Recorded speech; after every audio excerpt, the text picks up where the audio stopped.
Goeienaand vir ons korrespondent daar in die VSA. Morney Botha, hallo Morney.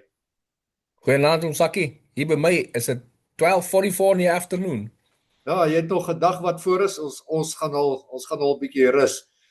Ja, Morney, kom ons, dit was inderdaad 'n groot nuus wat jy vandag vir ons gestuur het, hierdie laaste verwikkelinge met president Trump in die onderhandelinge en die 5 dae uitstel ja. om die belangrikste krag goed te gaan opblaas. Dis eintlik waaroor dit gaan, né? Saamgevat. Ja, dis presies waaroor dit gaan.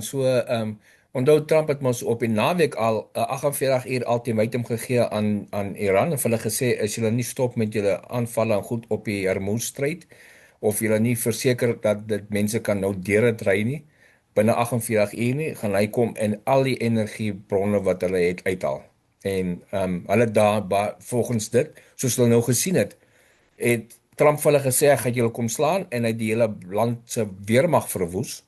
So ek dink hulle het agtergekom hy joke nie. Hy is ernstig en hulle het begin samesprekings op die naweek gehad en hulle het oor 'n paar goed ooreengekom en nou skielik het Trump uitgekom en gesê, "Oké, na ons samesprekings gaan ek 'n halt sit vir 5 dae op om hierdie kragstasies te slaan sodat ons kan verder praat hierdie week." Maar die opsie is nog altyd daar. As dit die geselskap en die beplanning nie in die rigting gaan wat dit moet gaan nie, dan is daai goed nog steeds tekens.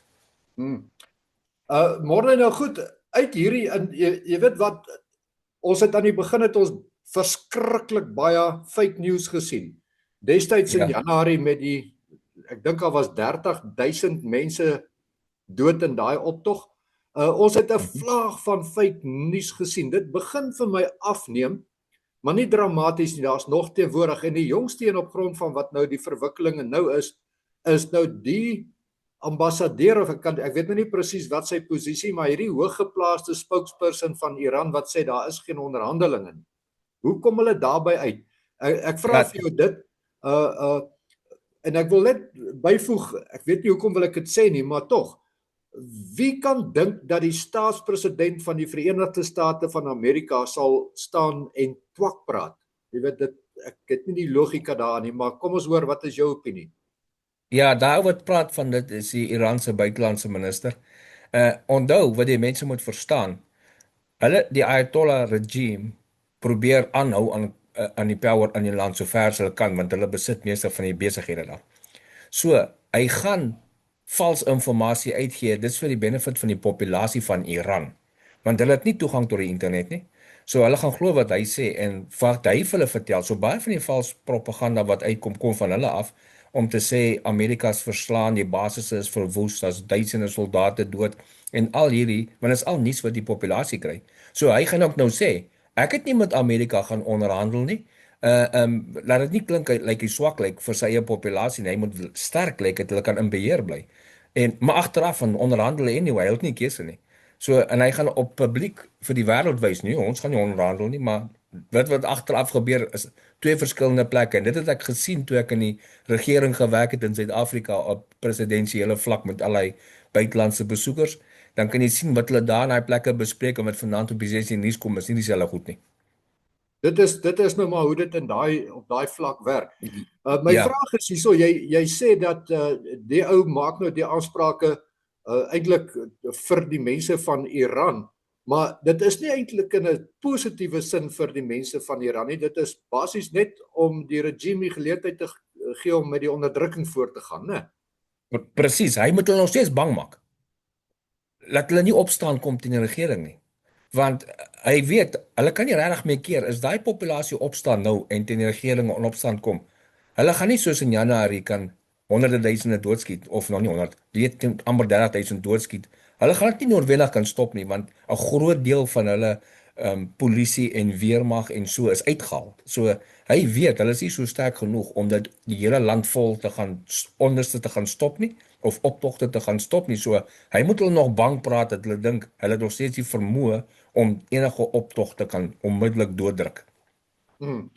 Ek wil teruggaan na die Januarie toe, Morne, ek onthou spesifiek ook videoetjies wat die lig gesien het waar byvoorbeeld president Trump met die mense van Iran praat en hulle aanspoor en vir hulle sê ek kom julle bevry en allerhande sulke beelde wat uitgesaai is. Wil ons sê dat Amerika het 'n rol gespeel in daardie optogte, daai onluste van Januarie?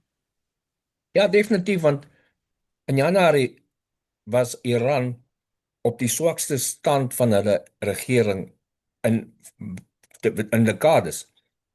En Amerika het hierdie geleentheid gesien. Wel, as daar nou verandering moet kom, moet hulle nou die populasie aanhits om op te staan teen 'n regering.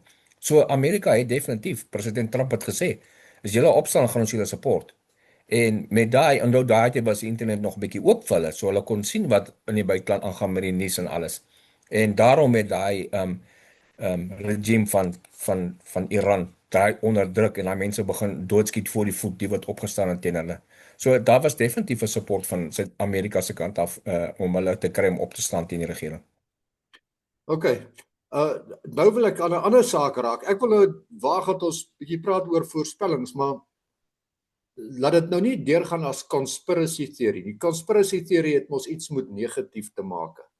Dink Ja. so.